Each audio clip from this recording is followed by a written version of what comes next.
కర్రెగుట్టల్లో ఆధిపత్యం కోసం సాయుధ బలగాలు ప్రయత్నిస్తున్నాయి. సుమారు 30,000కు పైగా బలగాలు కర్రెగుట్టల్లో మోహరించి కూంబింగ్ ఆపరేషన్ కొనసాగిస్తున్నాయి. ప్రధాన గుట్టలపై బేస్ క్యాంప్ ఏర్పాటు చేసుకున్న బలగాలు అడవులను జల్లెడపడుతున్నాయి. లక్షల ఎకరాల్లో ఉన్న కర్రెగుట్టల ప్రధాన ప్రాంతంలో డాగ్ స్క్వాడ్ బృందాలు ఐఈడీ బాంబులు వెలికితీస్తున్నాయి. మరింత సమాచారం అక్కడి నుంచి మా ప్రతినిధి అనిల్ అందిస్తారు.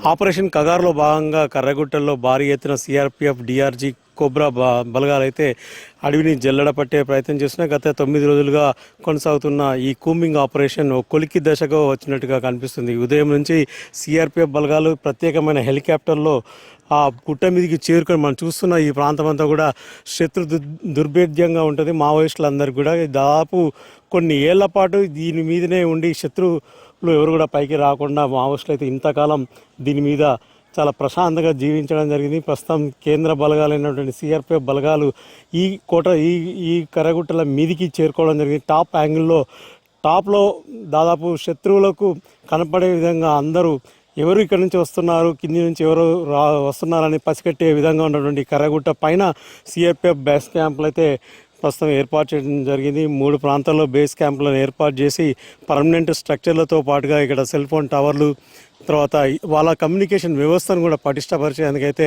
కేంద్ర బలగాలు ఈ కర్రగుట్టలను స్వాధీనం చేసుకోవడం జరిగింది. కంచుకోటగా, మావోయిస్టుల కంచుకోటగా ఉన్నటువంటి ఈ ప్రాంతం అంతా కూడా ప్రస్తుతం పోలీసుల వశం అయితే కావడం జరిగింది. గుహలు, పెద్ద పెద్ద లోయలు ఉన్నటువంటి ఈ ప్రాంతాన్ని మావోయిస్టులు కొన్నేళ్ల పాటుగా తమకు సురక్షితమైన ప్రాంతంగా ఎంచుకోవడం జరిగింది. ఈ ప్రాంతం గుండానే ఉండి ఛత్తీస్గఢ్, తెలంగాణ రాష్ట్రాల్లో పలు యాక్షన్లకైతే దిగడం జరిగింది. చాలా వరకు మనకు తెలుస్తున్న ప్రాంతం ఈ కర్రగుట్ట ప్రాంతంలో మావోయిస్టుల శిక్షణా కేంద్రం అయితే నడుస్తున్నట్టుగా చెప్పడం జరుగుతుంది. చాలా వరకు ఇది వాళ్ళకు అనుకూలమైన టెరెన్ కావడంతో ఈ ప్రాంతంలోనే తిష్ట వేసి ఇక శత్రుమూకలమైనటువంటి దాడులు చేసే పని అయితే చేయడం జరిగింది. ప్రస్తుతాన్ని ఈ ప్రాంతాన్ని సిఆర్పీఎఫ్ బలగాలు స్వాధీనం చేసుకొని పెద్ద ఎత్తున తమ బలగాలకు కంచుకోటగా మార్చుకునేందుకైతే కేంద్ర బలగాలు ప్రయత్నం చేస్తున్నాయి. ప్రస్తుతానికి బేస్ క్యాంప్ మీద ఒక బేస్ క్యాంప్ ఏర్పాటు చేసి 3,000 మంది బలగాలతో ప్రస్తుతానికైతే సిఆర్పీఎఫ్ ఈ ప్రాంతాన్ని స్వాధీనం చేసుకోవడం జరుగుతుంది. మనకు అందుతున్న సమాచారం మేరకు ఈ క్యాంపు నుంచి మావోయిస్టులు అందరూ కూడా సురక్షితమైన స్థావరాలకు వెళ్ళినట్టుగా చెప్పడం జరుగుతుంది. ఉదయం నుంచి జరుగుతున్న ఈ ప్రచారంలో దామోదర్ దళంతో పాటు శాంత, దేవ ఈ దళాలన్నీ కూడా ప్రస్తుతానికి తెలంగాణ ప్రాంతంలోకి వచ్చినట్టుగా సిఆర్పీఎఫ్ బలగాలు అయితే చెప్తున్నాయి.